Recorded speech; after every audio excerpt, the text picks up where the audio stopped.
Where did things go wrong on Sunday night, and how do the Bucs avoid having it happen again? That and more on today's episode of Locked On Bucs.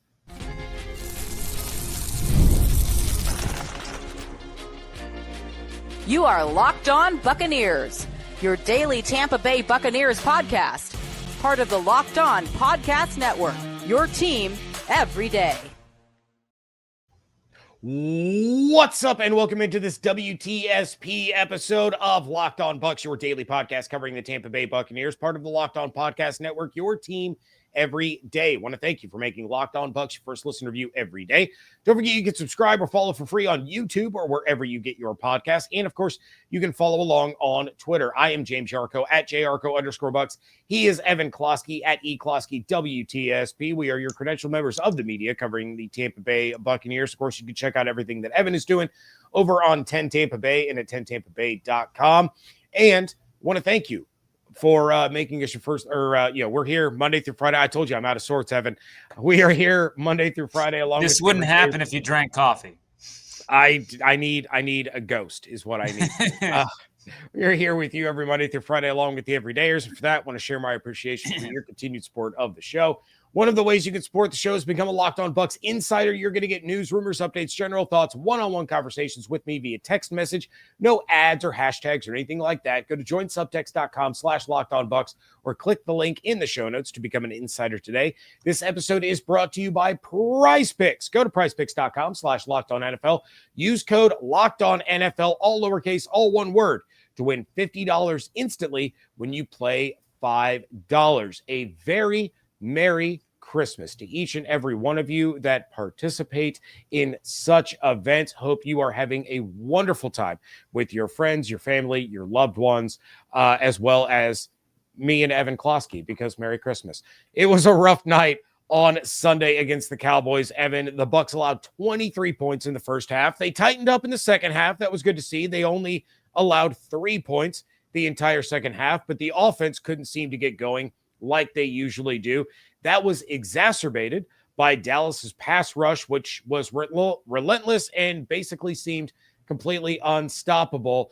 Evan, I saw you on Twitter going through some of the all 22, but as far as you're concerned, where did things go wrong for the Bucs against the Cowboys? I don't think it's as complicated as people might make it out to be. First off, let me say that the Buccaneers outgained the Cowboys by nearly 100 yards. But what is the one thing that I have been hammering home since post-bye? The one thing I've been saying, oh, it's cliche, but as long as they do this, they're probably going to win all these games. Protect the football. It is that simple. They lost a turnover margin by 2. They also, I would say, lost a turnover margin by 3 because on a critical fourth down to start the game, Sterling Shepard dropped the ball right in his chest. It's execution stuff. Look, the Cowboys had their pressures. They had their moments. They did their thing. It was fine. Like, they were not the better team in that game, but they had the best moments. They made pivotal plays at great times, and the Bucs did not make any big splash plays. They didn't. They just went through the motions, and that almost got them the win. That just shows you the Buccaneers did not play a crisp game and still should have won that contest. They had a minute 40 to drive, 50, 40 yards, which is cupcake stuff for this team. So they just Sterling Shepard dropped. Jalen McMillan had a drop. Look, honestly, the 2 turnovers were fantastic plays. Jordan Lewis with one hell of an interception against Jalen McMillan. I still don't think that was an interception, but my argument was tie goes to the offense. It usually does, but the fact is you need to. When he came down with the ball, it wasn't like it was Jalen's ball. It was still very much. It was an unfortunate play. Whatever. Tip my cap. I don't. Yep. I get it. But I certainly don't. Hindsight 2020 Baker maybe need to put a little bit more under it, but damn, that was a pretty good throw from that far. It was one-on-one coverage. It was a fine read. I have no problem with the throws. And with Rashad, I understand with the ball security there. Everyone's going to freeze frame his one hand out with the ball, but that was actually in that moment to protect the football from the guy that's dragging onto him.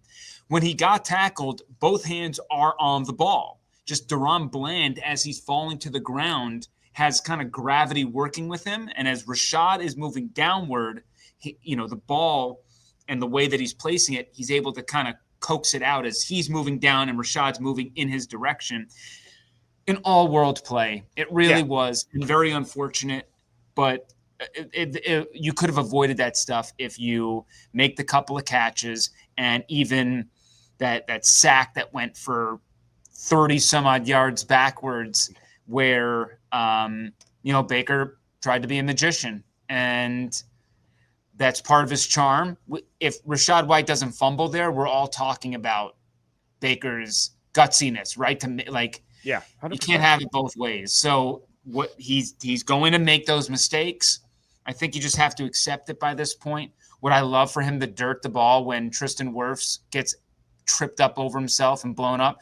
Maybe, but it's not in his nature to give up on plays. And, in the offseason, we're going to have to do a deep dive on whether Baker's going to have to sacrifice some of the heroics to just live another play, because 13 fumbles, not all lost, but he has 13 fumbles this season. That is by far his career high. It is not even close, just sailing right through career high.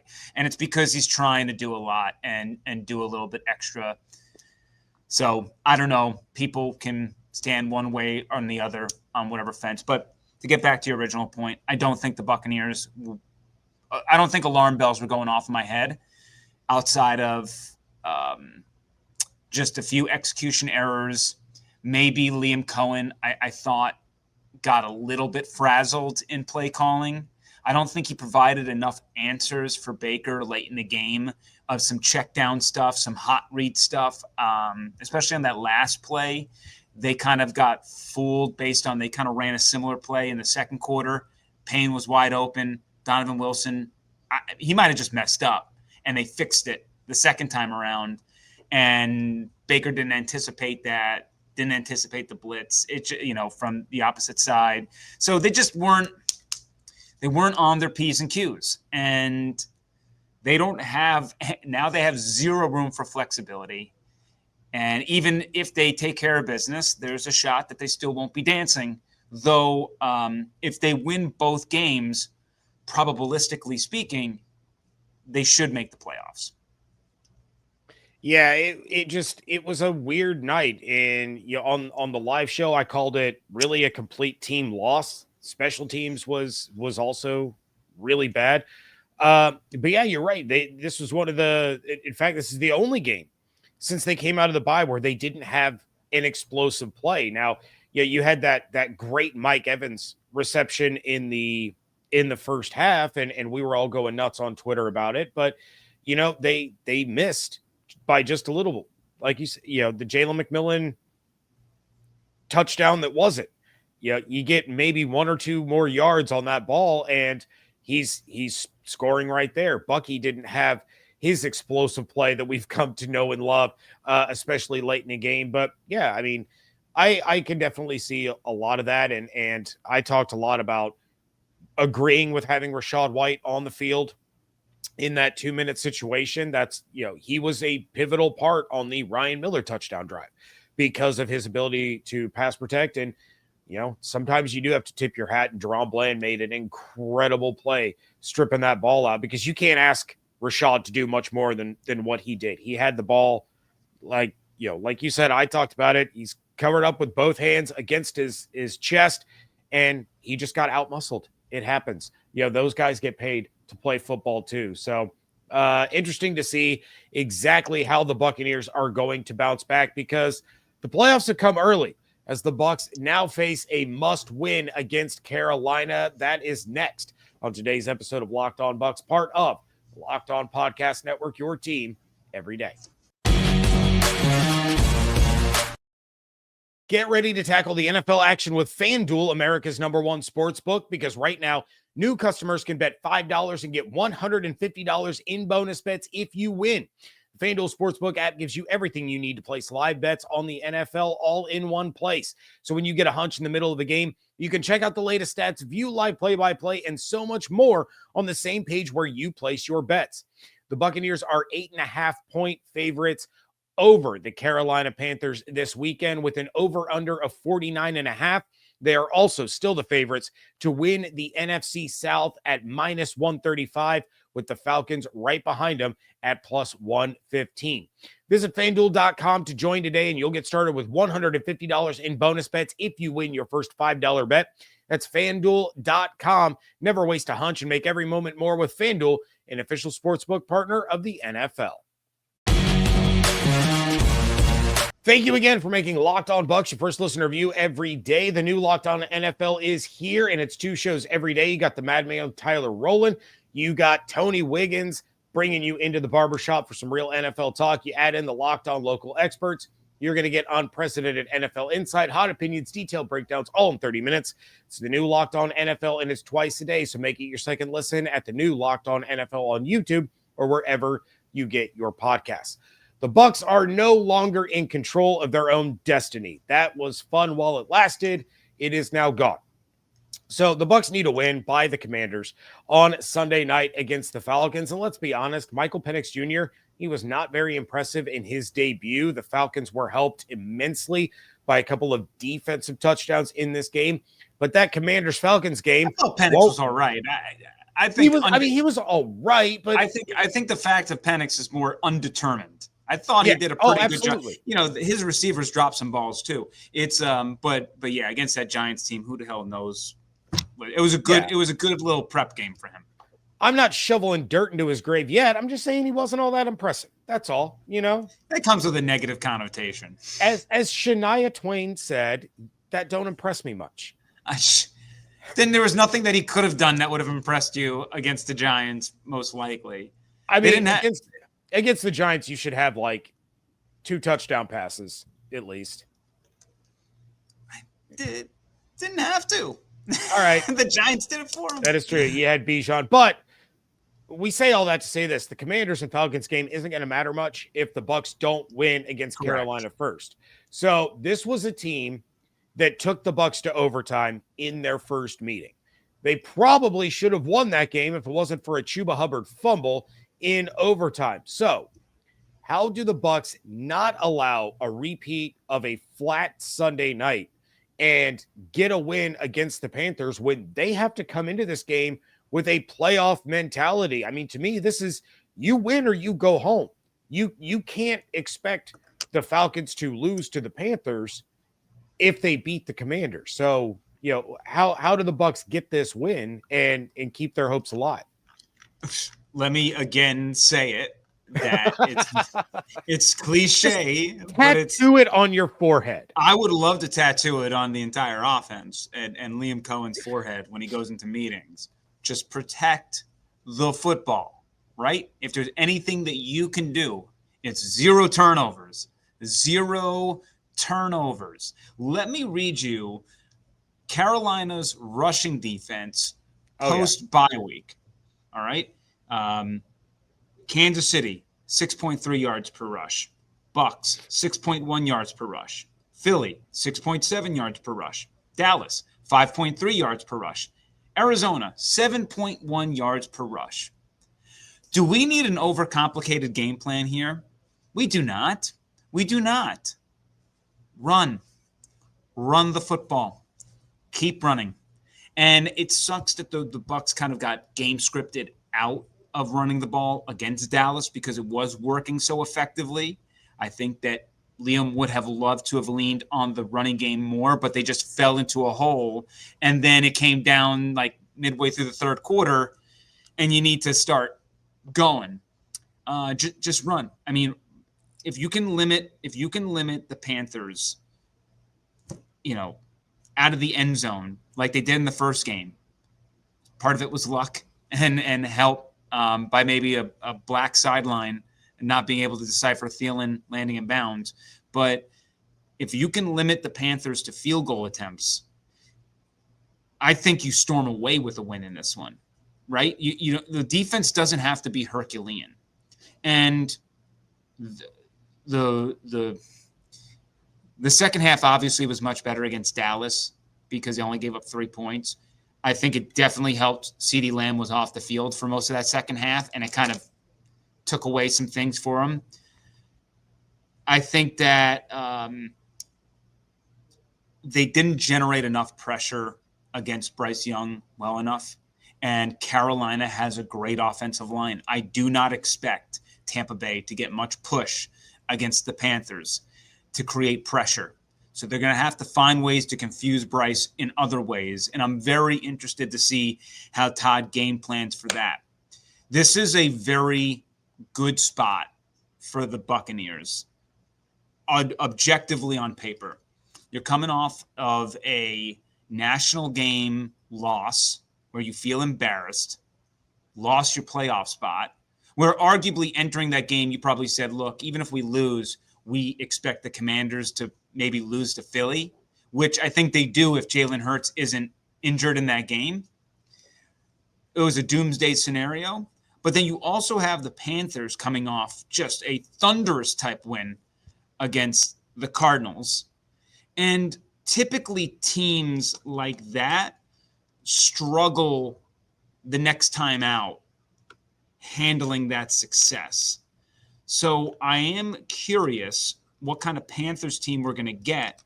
And it will be a little bit helpful that the Buccaneers just went up against a Cowboys team that confused the crap out of Bryce Young. And the number one thing that they did against Bryce Young was they did not allow him to scramble. They kept his butt in the pocket, which is something the Cardinals did not do last week. So I think really I wouldn't be surprised if the Buccaneers have been looking at this game a little extra. That maybe in your head you say, look, we think we can handle the Cowboys, but the Panthers one scares the bejesus out of me considering what they just did to us a few weeks ago. I also find it pretty remarkable that the Panthers in 3 of their last 6 games have played into overtime, which also to a degree, with one of them being in Germany, it's crazy that they haven't kind of wobbled to, in that regard, because even in Philadelphia, they were one Leggett drop pass away from winning that game too. But on top of all the other things going well for the Buccaneers here, 4 of the last 5 games have been in Carolina. 5 of the last 6 weeks have been in Carolina, considering their bye week was before that. So they've been home, road to Philly, home. What's this road trip going to be like for them? They handled it well in Philly the first time. Are they going to be as good with it the second time around as they finished the season on the road as they just had their home finale? So there are a lot of things on the from the betting angles that I like for the Buccaneers. But again, protect the football, run the football, and I think that you got to pepper Mike Evans here. I think that the Panthers have struggled against wide receiver ones most of this season, even with J.C. Horn out there. Mike carried this team, I think, in that Panthers game the first time around. He was a stabilizing force. I want to see him north of 100 in this game for sure. Yeah, he needs 91 a game to get to 1,000 on the season. 91 against the Panthers, 91 against the Saints. We've seen him go for over 2 bills against the Carolina Panthers in Tampa in the past. So hopefully he has a big game. But I'm sure I know the answer to this question, but given your game plan for all of this, I'm curious, what happens first? Baker Mayfield hits 4,000 passing yards on the season, or Bucky Irving hits 1,000 rushing yards on the season? Because I believe firmly both are happening on Sunday. They're both 80 yards away. What happens? I got to say Baker's going to happen first, just because Rashad will likely start, which buys Baker some extra time. Opening game script stuff will have some passing stuff in there because you know that Carolina is going to be thinking they're going to run the F out of the ball on us. So I would imagine we're going to actually see a little bit passing coming out of this scripted sort of deal. And then from there,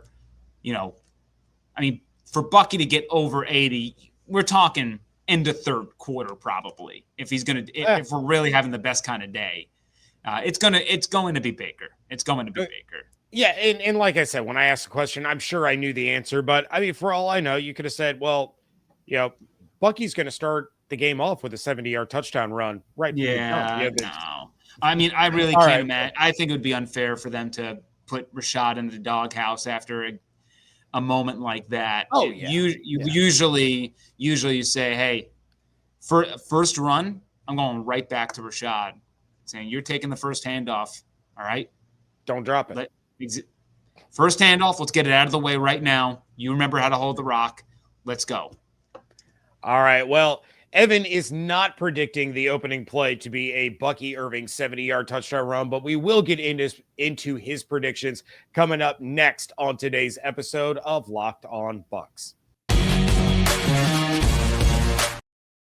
Today's episode is sponsored by Prize Picks. If you love watching the game, you're going to love Prize Picks, the easiest and most exciting way to play daily fantasy sports. Whether it's football, basketball, or any of your other favorite sports, Prize Picks makes your holidays bigger and brighter. You can now win up to 1,000 times your money on Prize Picks. Plus, this holiday season, they're giving away $30+ million in rewards during Picksmas and offering 2 free picks in December.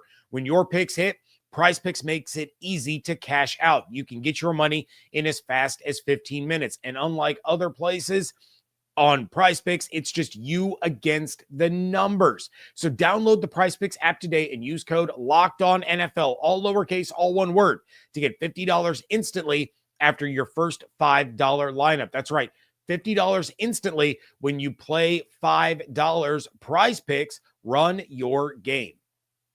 Did Rocket Money help you find any subscriptions you forgot about or that you were paying for twice? That's definitely happened to me. I had a few subscriptions that I didn't even realize I was still paying for, and Rocket Money made it so easy to track them all down. It's like having a personal assistant for your finances.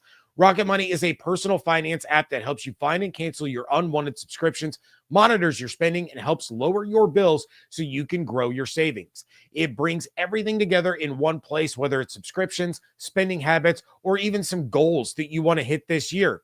Rocket Money has over 5 million users and has saved a total of $500 million in canceled subscriptions, saving members up to $740 a year when using all of the app's premium features. For me, the best feature is by far the subscription tracker. It helped me find subscriptions that I was paying double for because I was paying for it twice without knowing, or a couple of subscriptions that I was paying for and my wife was paying for, and we didn't realize that we each had accounts. I've also used the goals feature to automatically set aside money for the future, as well as in part of planning our family vacation next year. Cancel your unwanted subscriptions to reach your financial goals faster with Rocket Money. Go to rocketmoney.com/locked-on today. That's rocketmoney.com/locked-on, rocketmoney.com/locked-on. Wrapping things up here on a WTSP edition of Locked On Bucs, and it's time to pull out the crystal ball. Wasn't the clearest last week. You nailed your bold. We had our moments. Yeah, you nailed your bold. Wish the score had been correct. But let's start things off with your bold prediction for this game. And I want to also say one thing I didn't mention about the game recap. Just remember the defense stepped up a lot in the first half of holding the Cowboys to like long field goals. Against most teams that works.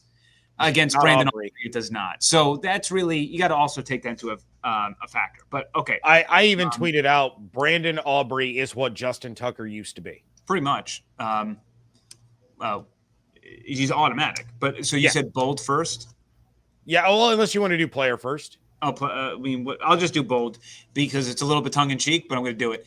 0 turnovers from the Buccaneers. I think they're going to finally get the lesson. I think they're going to get the lesson this week. It's going to be hammered so abundantly clear to them that I don't think they're going to turn the ball over, which is saying a lot considered what we saw the first time out with these two teams and how Baker looked against Carolina. So you are a glass half full kind of guy, and that's what I love about you, Evan Klosky. All right. Who is your predictive player of the game? Throw it up to Mike. It's game time, baby. Let's have one of those monster explosion games against the Panthers that he likes to have. I got him. I got a north of 100. I got a tutty in there somewhere.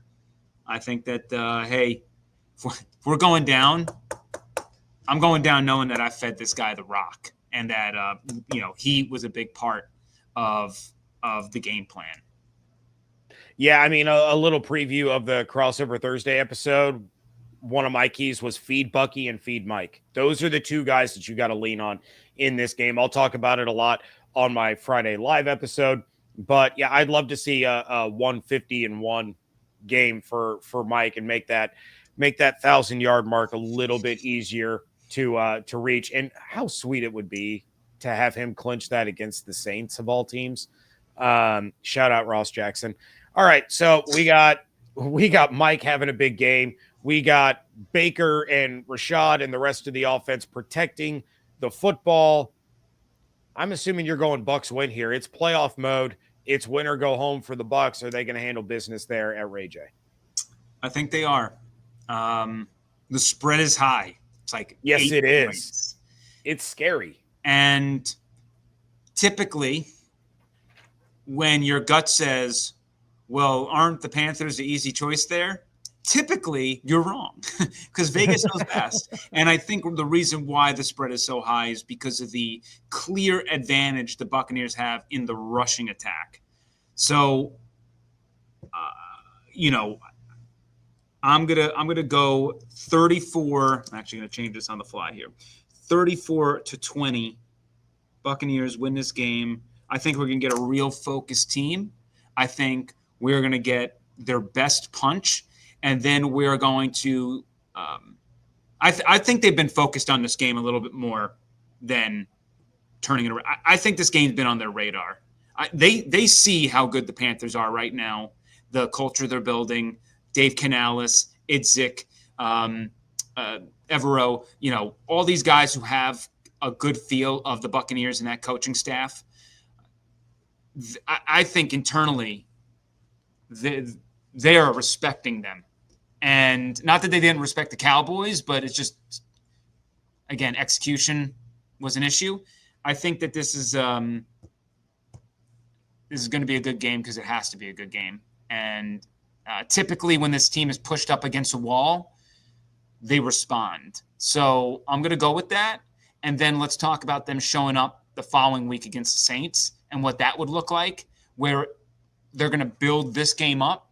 There's the potential that they build this game up. Maybe the Falcons lose in prime time, and then they're going to have to enter that final week with like this, hey, we control our own destiny, and we're right back to last year where they went to Carolina, right? And they won 9-0.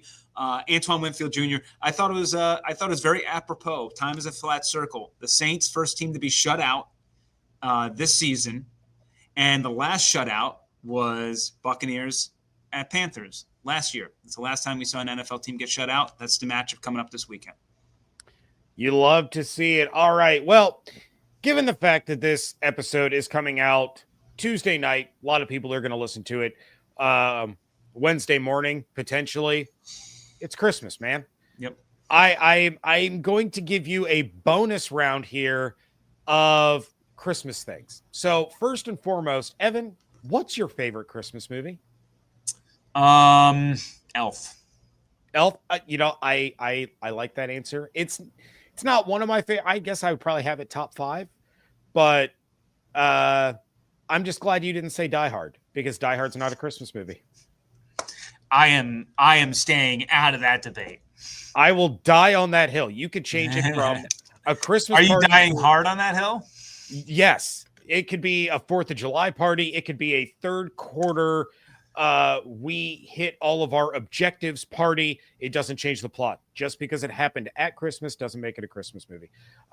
Just like I don't think Harry Potter's a Christmas movie either. Just me. We'll save this for another Locked On podcast. Locked on Christmas movies. Locked on Christmas. Locked on random debates. All right. How about your favorite Christmas song?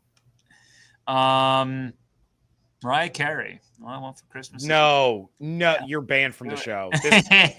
This is Evan Klosky's final appearance on Locked On Bucs. It's iconic, bro. It's iconic. No, it's the worst. It's funny because we were on my way to Beckett's hockey Christmas party last night, where he coached one of the two teams that played in the Friends and Family Christmas game, and he said, would you rather listen? His favorite artist is Kanye. I hate Kanye.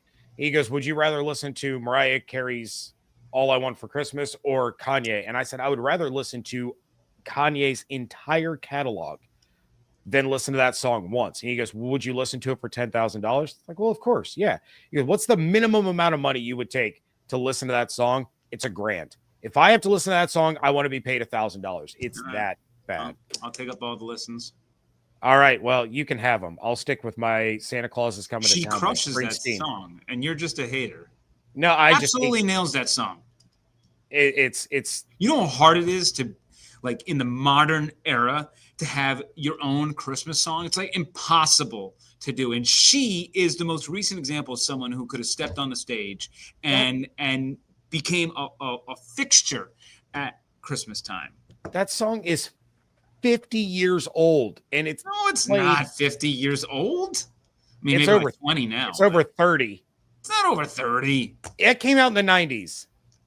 Go ahead, look this up. It might be more than 30. I'm getting old.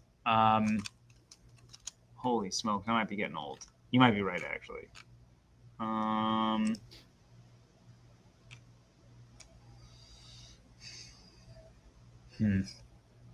30 year anniversary. I'm getting old. Got it. Let's go. It doesn't even feel like it's 30. That's how I know I'm getting old, actually. It does. Yikes. Because it's played 8,000 times every year. All right, let's move on to something happier, though. You enjoy your Mariah Carey. I will avoid it at all costs. But Evan, you just said you're getting old. I'm getting old. But thinking back to all the years past, what is your favorite gift you have ever received? That's a good one.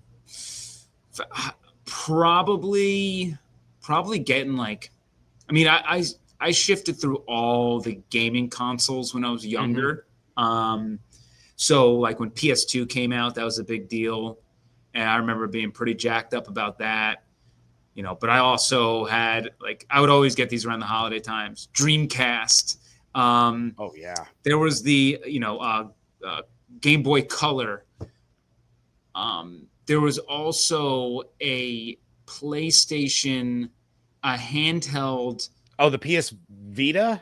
It had like the, oh man, what is it? Or was it the PSP? PSP, that was it. Okay.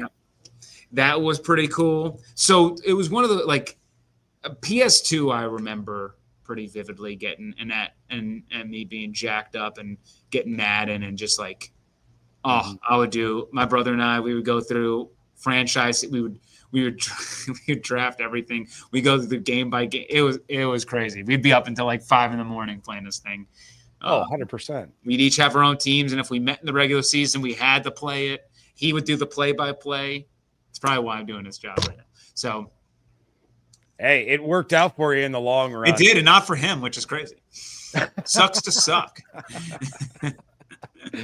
All right. Well, that is going to do it for this episode of Locked On Bucs. And in fact, everybody drop your favorite Christmas movies, your favorite Christmas songs, and your all-time favorite gifts in the comments. Just don't talk about Die Hard and whether, if your favorite Christmas movie is Die Hard, you're not allowed to comment. That's how that is. Don't let him do that. You comment. I want you to actually tick him off. Comment it below. Even if you don't believe it, just do it. Like, I just need you to just hammer it home. All right. Well, Evan, what do we have coming up on 10 Tampa Bay? Hey, even though it's the holiday week here, we're still going to do the Blitz. We're still going to have our Locked On Bucs burning question of the week. So tune in every Sunday, 8:30 in the morning. Remember, the Bucs-Panthers game is on CBS, so that will also be on 10 Tampa Bay. You can watch the preview show on Saturday, the Blitz, on our YouTube page or on our 10 Tampa Bay app. So that's pretty much what we got cooking. USF, by the time you listen to this, we'll probably know the result of that game in Hawaii. So they're finishing up their year. And otherwise, the Bolts look fantastic. So they're coming off a heck of a win in Sunrise, and we'll see them back in action inside Amalie Arena Saturday. All right. Well, make sure you check out everything there on 10 Tampa Bay and at 10tampabay.com. Follow on Twitter at Locked On Bucs, at JYarcho_Bucs, at eCloskey WTSP. Make sure you are following on YouTube with those notifications turned on, as well as your favorite podcast platform. And become a Locked On Bucs insider. Go to joinsubtext.com/LockedOnBucs or click the link in the show notes. Hope you all have an absolutely outstanding day. Stay safe, stay healthy, fire the cannons. Have a very Merry Christmas. Want to thank you so much for joining us right here on Locked On Bucs, part of the Locked On Podcast Network, your team every day.